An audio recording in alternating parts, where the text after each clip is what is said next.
Hey everybody, thank you for joining me today. If you are catching me on YouTube, be sure to hit the subscribe button so that you don't miss any of my videos. And today we're going to be talking about how to heal your gut after summer fun. And we know that there's lots of summer activities that go on that we normally don't do on a day-to-day basis. And so this brings in the opportunities to eat foods we don't normally eat, maybe drink a little more extra alcohol than we normally might, or some other types of beverages. What am I talking about? I mean, we have fairs, we have special community events, travel, even from traveling, music events. So we're talking about like those corn dogs, snow cones, cotton candy, funnel cakes, even those ice blended coffee drinks, nachos. All these things can kind of wreak havoc on your gut if they are not things that you normally would eat. So it makes all that fun and excitement that you've been looking for actually backfire, leaving you feeling foggy, bloated, and lacking energy. So actually leaving you not refreshed at all, which is what you want it to be with these summer events. So how can we heal the gut in a way that the quickest way possible, right? This is what you want. So in my research this week, I'm going to be talking about 7 different ways to do this.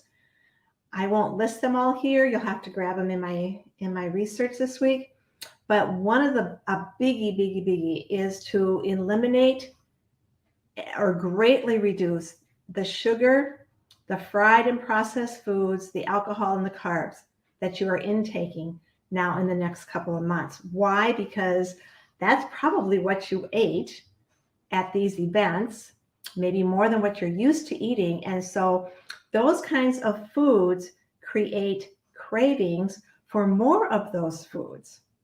And so it might be a little difficult to cut back on them now that those cravings will be created, but you will thank yourself for doing this because we know that there are so many downfalls to carbs and sugars.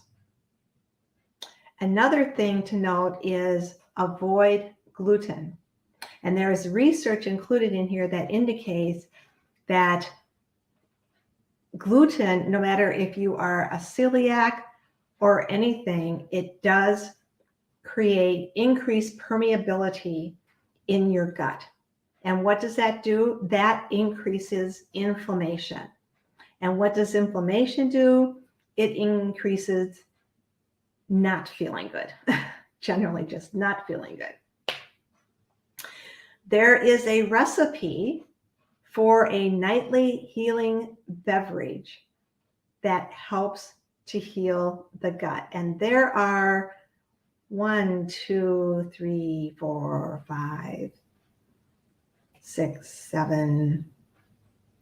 to 7 ingredients that you can include in it.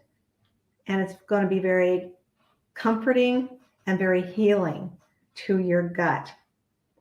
You want to learn about fermented foods. Not all fermented foods are good for healing the gut. There's a couple other tips I have in there.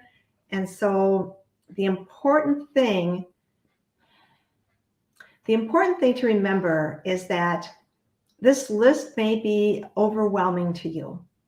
Like, oh, I can't do all these things. Well, don't let that stop you. Doing something is better than doing nothing. So if you find that the list is too overwhelming for you, too difficult to incorporate into your lifestyle, start with just 1 or 2. And then if you feel like you were successful with them and you were able to maybe add 1 or 2 other of the tips, the point is to do something. Of course, the more that you're able to incorporate, the faster you will be able to heal your gut. Now, go slay the day, friends.